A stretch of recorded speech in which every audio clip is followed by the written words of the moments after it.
Witajcie. Dzisiaj postaramy się łatynkować amatorsko przednie ściany.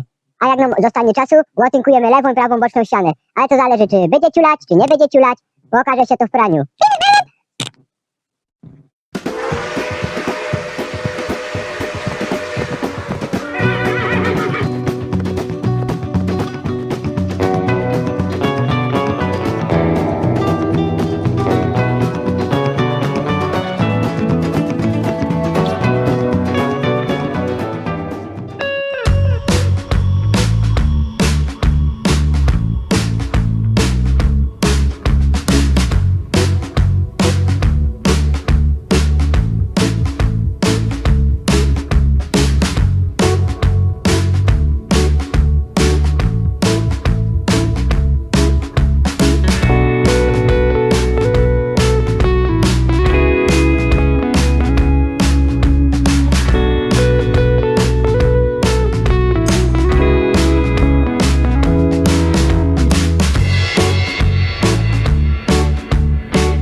No, na dzień dzisiejszy mamy prawie że gotowe, przody łatynkowane wstępnie, bo jeszcze 2 razy będziemy cienki warstwować.